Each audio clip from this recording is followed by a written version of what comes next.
Hi, I'm Pastor Tony, Senior Pastor of Refuge Community Church. It's the place that people of God call home because there's no place like home.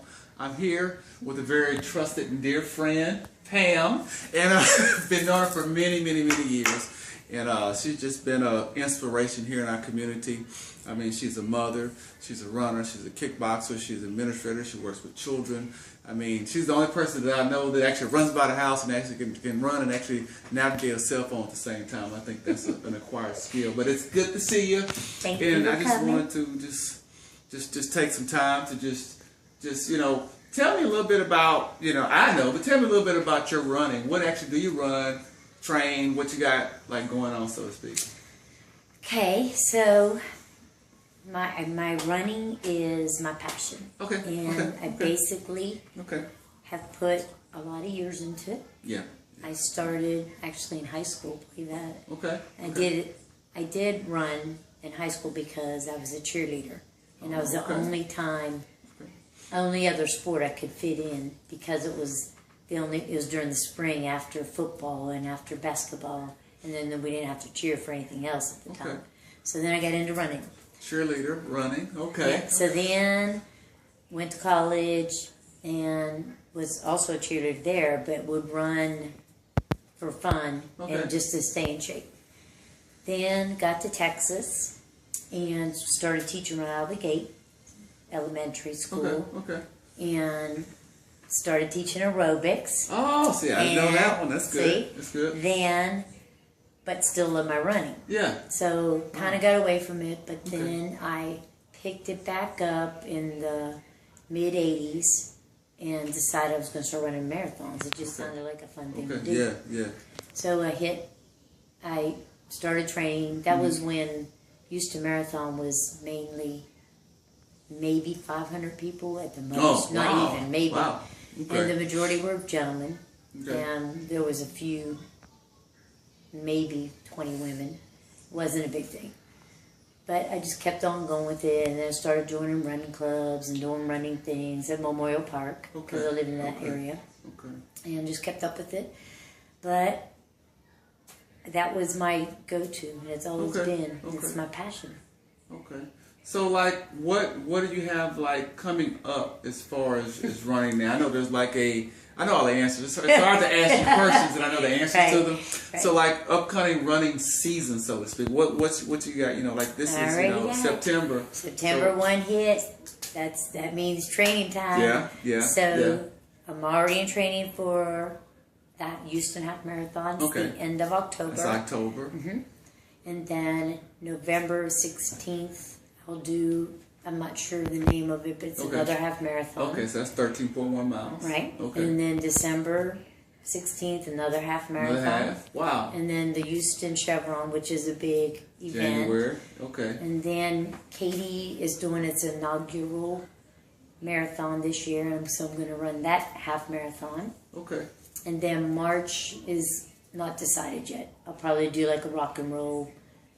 Those are all rhythm and blues. That's a good one. Okay, so we got October, November, December, January, February. I can relate. For sure, so five. you got a schedule already. I'll probably planned. do 6, maybe 7. Depending. And you're training now. Now I know you do a series of trainings, and you got to integrate that in with your long runs. What are your long runs like now? My long runs right now, I'm doing 10 and a half on Saturdays, every Saturday. During the week, I do at least 5 days. Okay. And some of those days I'm working on running my speed training. Some of those days I'm taking it easy because I've come off a long run. I'm just getting the juices flowing because you don't want them to get just stop. Yeah. Because then that's not good. Some of the days I'm meeting friends to help them train. Yeah. I know. I know what that. I can relate to those times. Yeah, we've run quite a few miles together over the years. Wow. Right. Yeah. You've always been an inspiration. Thank you. As well. And I know you got kickboxing going too and stuff as well. Going there tonight. I know that you That's what's the deal with kickboxing? What kind of got you into that? Well, actually I started that when I hit 40 because I decided things were not where they used to be. Okay. So I All decided, well, let me start cross-training. Yeah, let's do something else. Yeah, right. Because okay. running, you just get in your little pattern, and so you got to kind of jumpstart everything. Yeah. So then, because I had an aerobics background, I had done aerobics for like 20 years. I decided, just try it. So I went up to the little local gym up here when it was big, and got into that, and then got instructed to start teaching it. Started teaching it, and then the gym itself was going to close and move out to Katy. Well, that was going to be too far for me, so I just decided at the time LA Fitness was building their opening up, and they needed kickboxing instructors. So when they opened the gym at Eldridge and Briar Forest, I went and applied, and they were like, absolutely. So I've been there ever since. Wow. Yeah, So you're still trained. So I mean, I see, cheerleading, running, but there's a common thread I see is you're still investing in people. You're still helping other people. And so saying that, I also know that you help and work with children as well. I know that's another passion of yours, because you talk about my babies. Babies. I love my babies. I love my job. So at school I do what's called intervention. Oh, okay. And it's pull out, sometimes push in, they call it, where you go into the room. And because literacy is a big push for HISD this year, I'm going to actually be going into the classrooms, and when the teacher's working with her small groups, I'm going to also have a small group that I'm going to be working with to continue to work on the reading. They did a lot of research, and they found that kids were actually only sitting and reading for maybe 10 minutes a day. That's the basis of everything, because now the math that they're being tested in the majority of the math, if they can't read the problem and understand the problem, they won't pass the star. We're working on, it's called Literacy by 3, meaning by the 3rd grade they want all kids reading on a grade level. So that's my big push this year, and actually I'm starting going into the rooms this week, because it's beginning of the year testing and figuring out where the kids are and having them get comfortable before we throw somebody else into the picture. But I should be working with the kids for sure by next week. I'll be with my small groups. Yeah. As we kind of wrap this thing up, I'd like to ask you a question about what you're saying about the children. What advice could you look into the camera and give maybe a parent that is dealing with a child that maybe has a problem reading or something? What advice or what kind of encouragement could you give? But on your end, you can only do so much. Right.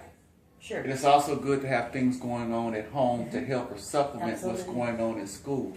Is there any advice you could give or an encouragement you can give to people, or just any little nuggets that you could share with them that would help? Yep.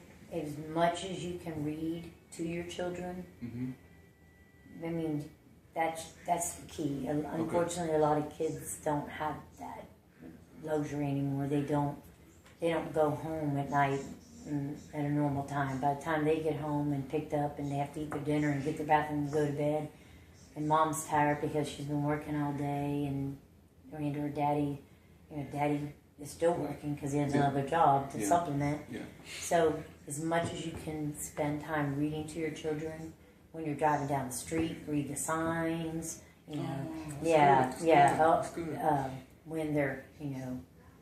if they have older siblings, have them sit with them and listen to them read to them. Have them try to tell you the story back. If you're reading a story to them, say, okay, can you tell me what just happened? Or see, skip a page and see if they notice that. And wait a minute, That's real good. That's real good. Yeah. That's all good things. Just the biggest thing is trying to put the time in to read to them. Have them listen to books on tape when you're driving. When you're doing all your little errands around town, they can listen to the books on tape, which is amazing. You can get those at the library. You can put them on your phones now. iPhones have, iBooks, whatever. That's interesting, because I have a friend that I actually did an interview with. She deals with hairstyles and stuff and all that sort of things. Her name is Giovanni Lota. And she's actually doing a challenge, a 365 challenge, where she's actually challenging parents to read to their children every day. Oh, good. So she has a small child, Right. and she actually reads to her, Cool. puts it on Facebook, and challenges other people to read and post the books and things that they're reading as well. Right. That's real Which good. makes it fun. That's real Yeah. good. Good. Well, there you have it. Pastor Tony, Senior Pastor of Refuge Community Church with Pam. It's been a great time. It's a great thing. But one of the things that I really taken from this the most that reading is very important because the children are our future. You know, invest in them